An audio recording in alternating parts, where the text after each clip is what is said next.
Siapa yang tidak kenal abang kita yang satu ini, tokoh intelektual politik yang besar ya, menurut saya dalam kategori Indonesia, ya malang melintang dalam dunia survei dan perbincangan publik, ya baik di media massa, media televisi dan tentu media sosial. Dalam penampilan beliau yang terakhir, kelihatannya memang ada sesuatu yang perlu kita coba diskusikan bersama, ya di bawah terang judul atau topik yaitu Bang EFC Pulau Patah, ya logika EFC Pulau Patah itu korup, ya. Apalagi bicara tentang terkait dengan Jokowi dan OCCRP.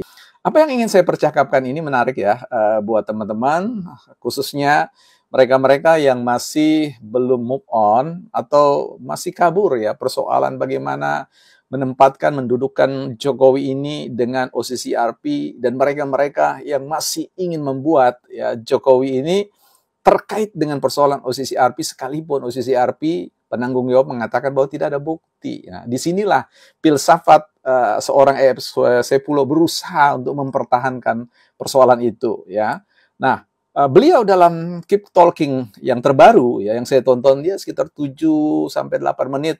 Di situ saya senyum-senyum saja untuk mendengarkan. Ya saya toleran ya dengan apa yang Bung EFC Pulau sampaikan ya. Bisa jadi beliau benar ya, tetapi juga bisa jadi kita benar ya. Bisa jadi kita sama-sama salah, bisa jadi ya, Bang Epste pula punya kebenaran setengah, kita juga punya setengah dan seterusnya ya. Ada banyak variasi-variasi yang bisa kita kedepankan.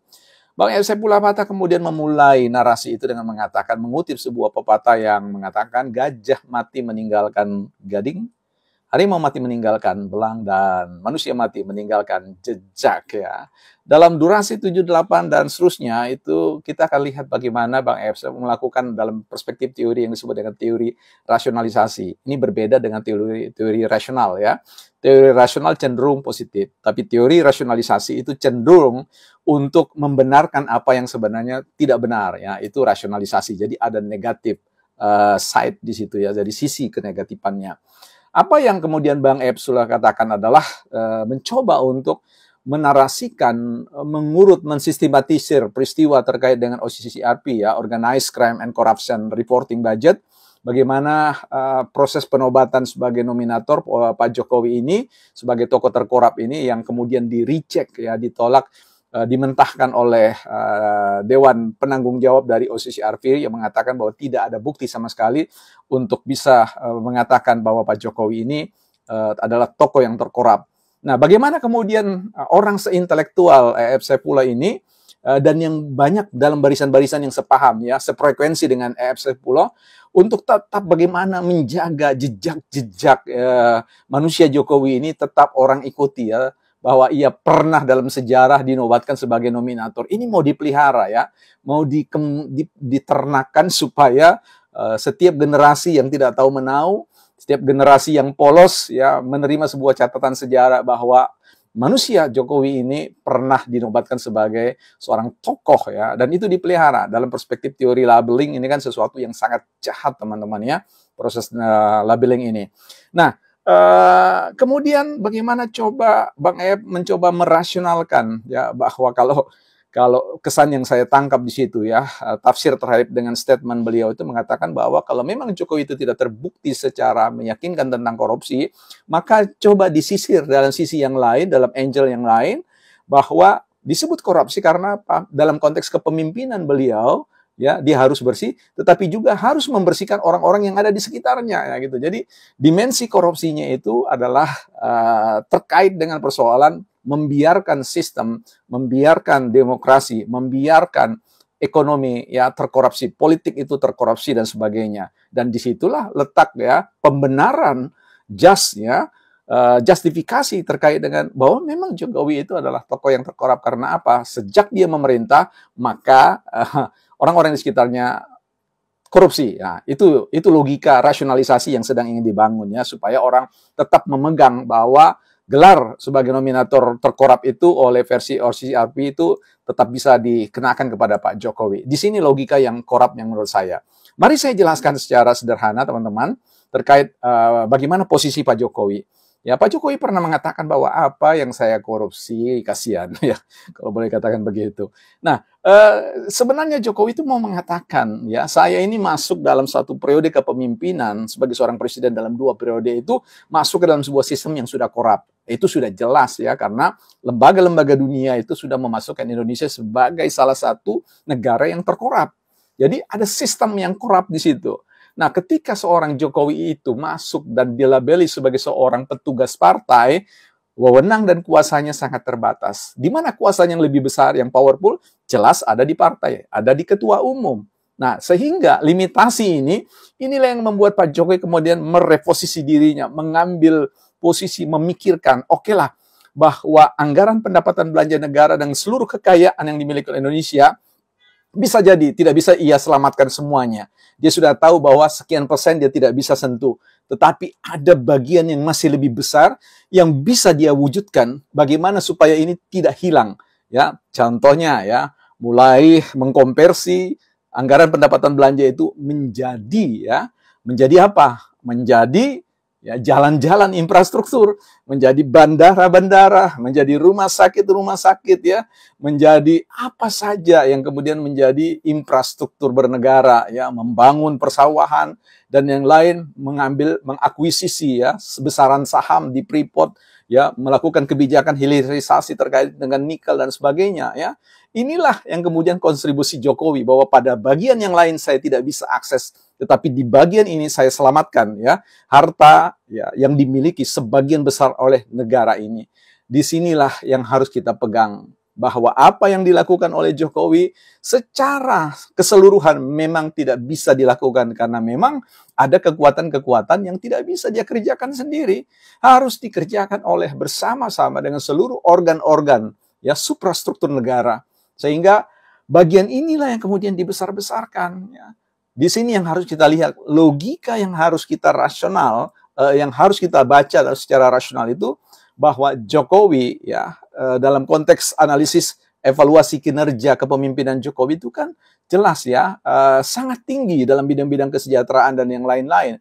Sehingga inilah menjadi sebuah sorotan yang harus kita zoom bersama, bahwa Pak Jokowi ya benar-benar menyelamatkan aset negara, menyelamatkan uang negara, kekayaan negara dengan mengkonversi dengan kebijakan-kebijakan yang dia bisa bangun, bisa handle.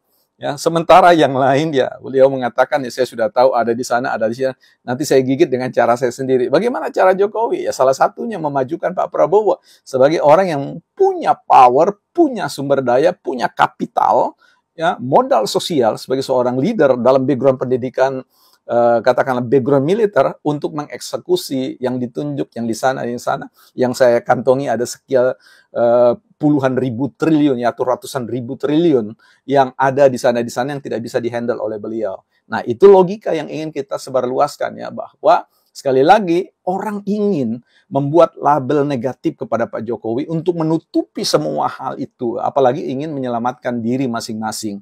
Di sini kita tidak bisa handle yang beberapa bagian, tetapi kita perlu mengcapture, kita perlu menzoom ya reputasi, prestasi yang dilakukan oleh Pak Jokowi dalam konteks pengambilan kebijakan. Kita mesti pegang logika ini ya teman-teman, sambil tetap menguji tentunya.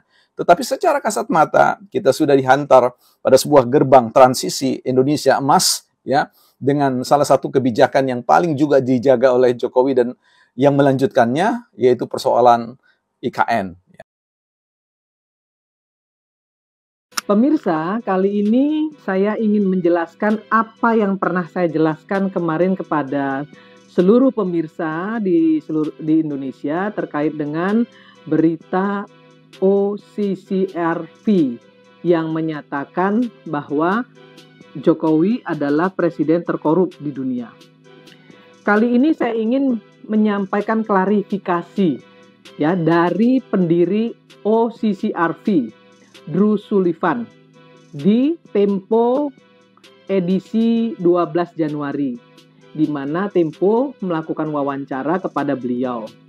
Saya juga mendapatkan informasi dari Pak Adi Armando bahwa dalam wawancara tersebut beliau menyampaikan, pendiri OCCRV ini menyampaikan bahwa OCCRV memang tidak punya bukti, tidak punya data, tidak punya bukti terkait dengan pernyataan bahwa Pak Jokowi adalah presiden terkorup. Mereka nggak punya bukti. Bahkan Drew Sullivan, pendiri OCCRV ini menyatakan bahwa mereka nggak pernah menemukan bukti bahwa Pak Jokowi pernah melakukan korupsi finansial. Tidak pernah juga dia katakan bahwa tidak pernah juga dia menemukan bukti bahwa Pak Jokowi merusak demokrasi. Mereka juga menyatakan bahwa Jokowi tidak pernah terkait dengan organisasi yang berbau narkoba, berbau penjualan manusia dan lain sebagainya. Nggak pernah ada.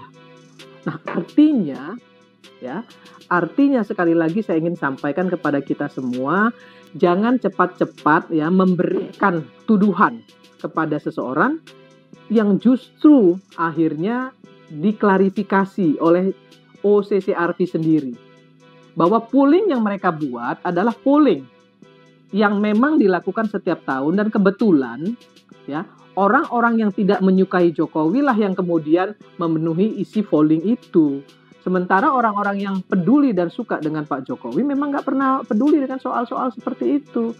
Seperti yang disampaikan oleh Ali bin Abi Thalib, tidak perlu kau jelaskan tentang dirimu kepada siapapun yang menyukaimu. Karena mereka nggak perlu itu. Abaikan orang-orang yang tidak menyukaimu karena dia tidak akan bermaslahat untukmu.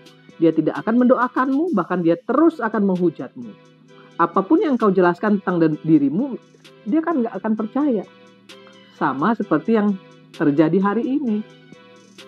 Saya bukan ingin membela siapapun, tetapi sebagai anak bangsa, saya tidak mau ada agen asing, ya ada orang luar yang mengacak-acak Indonesia dengan pemberitaan yang negatif. Ternyata sekarang apa buktinya? OCCRV sendiri sudah melakukan klarifikasi. Nah, kenapa kita masih goreng-goreng berita ini? Saya kira pemirsa di seluruh Indonesia sudah harus mulai move on. Ya, harus mulai move on.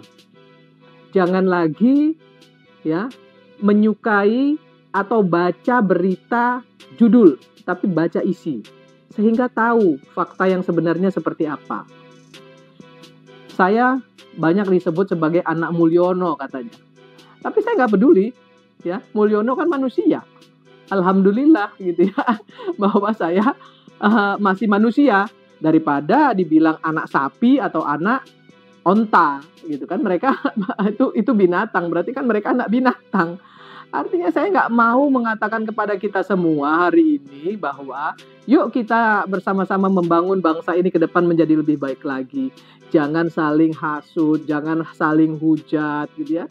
Mari kita cintai Indonesia ini, jangan pernah lelah mencintai Indonesia. Jangan pernah mau ya persatuan dan kesatuan bangsa kita dipecah belah hanya sekedar gitu ya, karena tidak pernah mau move on ya. Karena orang yang didukung misalnya kalah gitu ya. Saya sebagai salah satu anggota dari partai yang mendukung ya satu calon yang kemudian kalah, kami berusaha untuk menerima kekalahan itu dengan hati yang lapang. Nah, kemudian kita bergabung kepada pemerintah, mendukung pemerintah yang sah hari ini. Kenapa?